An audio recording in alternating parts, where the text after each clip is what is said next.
RPG de l'année 2018 et jeu de l'éditeur Capcom le plus vendu de tous les temps, Monster Hunter revient le 6 septembre prochain dans sa première extension nommée Iceborne. Au programme, nouvelle map, nouveaux monstres, nouveaux combos et plein d'autres surprises qu'on va découvrir ensemble dans cette vidéo, puisque de nombreuses annonces ont été faites par les développeurs lors d'un grand live spécial. On commence avec la cinématique qui a été dévoilée et on peut dire qu'elle nous met tout de suite dans l'ambiance très enneigée d'Iceborne. Givre éternel, c'est le nom que porte cette nouvelle région qui est déjà annoncée comme la plus grande jamais créée. Il faudra avancer dans l'histoire pour en débloquer petit à petit les différentes parties. D'ailleurs, le froid ne sera pas sans conséquence puisqu'il vous faudra des boissons chaudes afin de maintenir votre niveau d'endurance.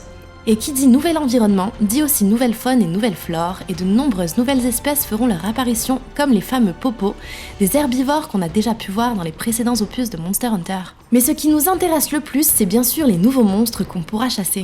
On commence avec le Beotodus, qui est le premier monstre qu'on rencontrera sur le nouveau continent. Cette espèce de requin des neiges a pour habitude de s'enfouir sous la neige avant d'attaquer. Agile, rapide et surtout agressif, il est souvent vu en train de se battre avec les Bambaro. Le Bambaro est une wyverne de terre qu'on rencontrera assez tôt dans l'aventure. De nature assez paisible, il ne faut toutefois pas l'embêter puisque ses deux énormes cornes le rendent très dangereux. Il s'en sert pour charger et emporter avec lui des arbres et des rochers ou des chasseurs qui vont augmenter la zone et les dégâts de son attaque. De ce qu'on en sait pour le moment, on devrait le trouver du côté des sources chaudes. Ce n'est pas tout puisque le Nargacuga fait son grand retour dans Monster Hunter World. Aperçu pour la première fois dans Freedom Unite, il est l'un des monstres les plus populaires, notamment grâce à son design atypique, mélange de panthère noire et de dragon. Si on s'en base sur les précédents opus, il devrait être ultra agile et très agressif et demander donc pas mal de réflexes pour l'affronter.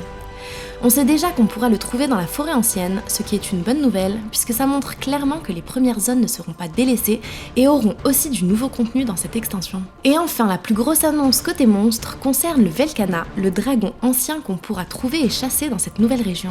Spécialisé dans les attaques de glace, on notera qu'il a été précisé qu'il utilisera également des moyens indirects pour se défendre. On peut penser à de nouvelles interactions avec l'environnement, mais c'est encore un peu trop tôt pour le dire. Iceborne n'ajoutera pas simplement du nouveau contenu, puisqu'on aura également droit à du changement du côté du gameplay. L'affront tout d'abord sera maintenant utilisable même lorsque l'arme est dégainée. Il sera peut-être même possible d'orienter les monstres de cette façon vers des pièges par exemple, et l'affront servira également à faire de nouveaux combos. On en sait peu pour le moment, mais une vidéo contenant tous les nouveaux mouvements a été annoncée par les développeurs et devrait sortir très bientôt. On connaît déjà deux de ces mouvements, dont une à la grande épée qui permet de vider toutes les munitions de sa fronde afin de faire trébucher les monstres et enchaîner sur un énorme coup.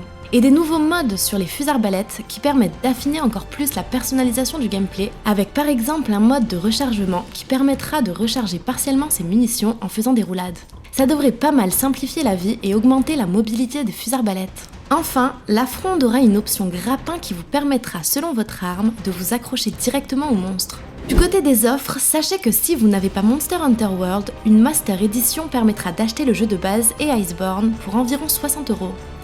Si vous possédez déjà MH World, vous aurez le choix entre la version normale ou la Digital Deluxe qui contiendra une armure cosmétique de chevalier, 3 nouvelles émotes, 2 stickers, une nouvelle coupe, une peinture faciale et enfin un élément de décor pour votre chambre. Et si vous précommandez le jeu, vous aurez aussi droit à l'armure cosmétique Yukumo que je trouve assez stylée pour ma part.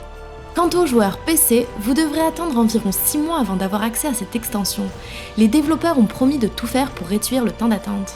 Voilà, on a fait le tour des news de cette nouvelle extension. Personnellement, j'ai hâte d'en savoir plus et d'être le 6 septembre prochain pour découvrir tout ça. Merci d'avoir regardé cette vidéo, je vous donne rendez-vous très vite pour de nouvelles aventures et d'ici là, portez-vous bien, à bientôt sur All Blue Channel.